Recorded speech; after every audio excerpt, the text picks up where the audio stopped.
Nix verrouilla la porte du sas derrière lui et rejoignit Topher dans le cockpit. Le gaillard était assis dans le siège du pilote en train de vérifier les réglages du tableau de bord. Tiens! Il attrapa le bouclier corporel que Nix venait de lui lancer et le fixa à son torse. Merci, vieux. Tu vas t'en sortir? Oh, j'ai pas piloté un analogue depuis un bail. Mais c'est comme le vélo, je pense. Nix posa l'un des deux PX-90 sur le tableau de bord après un court instant passé à fixer l'arme plein d'envie. De la part du capitaine. Topher le remercia d'un hochement de tête. Tu peux déverrouiller la trappe? Je dois amener l'autre à Yuli et ça bouchonne sur le pont.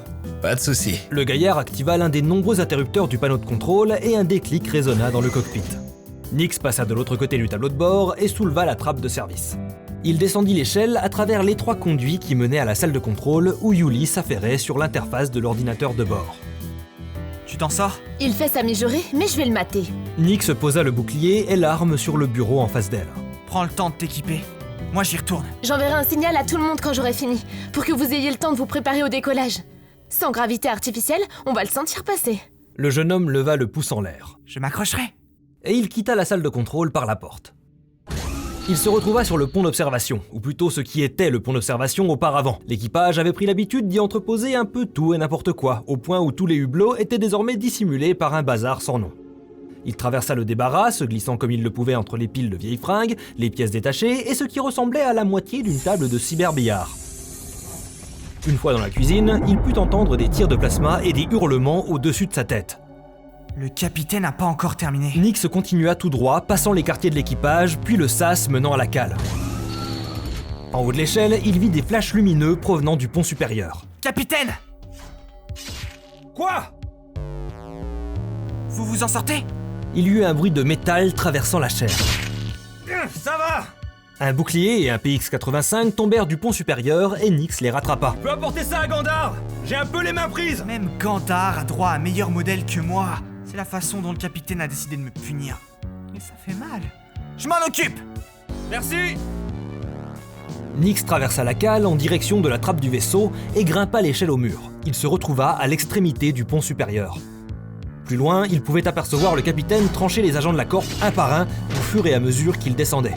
Ils ont trop l'habitude de foncer tête baissée avec leurs boucliers. Les boucliers corporels étaient très efficaces face aux armes à plasma, mais absolument inutiles contre un sabre. Un bretteur équipé d'un bouclier pouvait se faire tirer dessus sans broncher pendant qu'il découpait ses ennemis à tout va, tant que ses ennemis étaient à portée.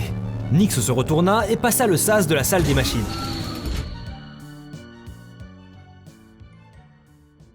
Gandar avait la tête en arrière, assis sur un tabouret à côté du gigantesque moteur du vaisseau.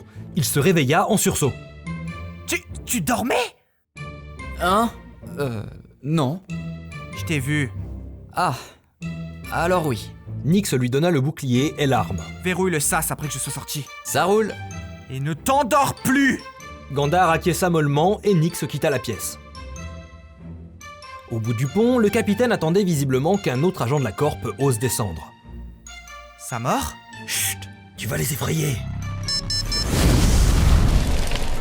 Soudain, une explosion. Nix vit des flammes en bas de l'échelle. Les hommes de la Corp venaient d'exploser un trou dans la trappe du vaisseau. Une dizaine d'agents entrèrent dans la cale, armes au poing. Nix! L'intéressé releva la tête vers le capitaine qui se tenait debout juste devant le trou de l'autre échelle. Couvre-moi! Et il sauta.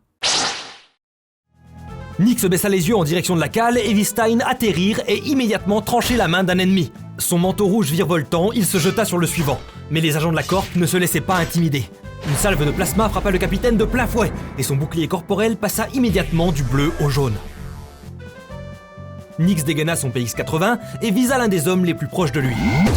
Il toucha dans le mille. Le bouclier de l'agent passa du bleu au vert, mais ça suffit pour attirer son attention. Là-haut! Cria-t-il, et 3 de ses collègues se retournèrent. Nix se mit à couvert en s'écartant de l'échelle. Le capitaine profita de la distraction pour empaler un autre agent qui eut malgré tout le temps de décharger son arme. Son bouclier passa du jaune à l'orange avant qu'il ne saute derrière un tas de caisses métalliques. Nix courut jusqu'à la 2e échelle et tira sur un autre ennemi. Avec un peu de chance, ils vont croire qu'il y a 2 tireurs et se mettre à couvert. Une autre salve s'abattit dans sa direction. L'un des rayons traversa le trou de l'échelle et frappa le plafond du pont supérieur, y laissant un trou béant. Nix jeta un œil dans la cale et remarqua que sa tentative avait échoué. Aucun des ennemis ne se mettait à couvert. Pire, le capitaine fut à nouveau touché après en avoir tranché un. Son bouclier passa au rouge, signifiant qu'il ne pourrait plus absorber qu'un coup. En face, il y avait toujours 5 agents. Quelque chose d'autre frappa Nix. Les hommes progressaient vers le côté bâbord de la cale. S'ils cherchaient à récupérer leurs collègues, ils iraient à tribord, du côté des espaces de stockage secondaires. Pourquoi est-ce qu'ils... Oh.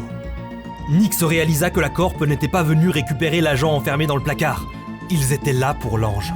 À ce moment, son communicateur vibra. Un signal de Yuli. Le vaisseau allait pouvoir décoller. Le jeune homme jeta un œil à l'écoutille qui avait été découpé, au trou béant juste au-dessus de sa tête et à celui dans la trappe. Merde.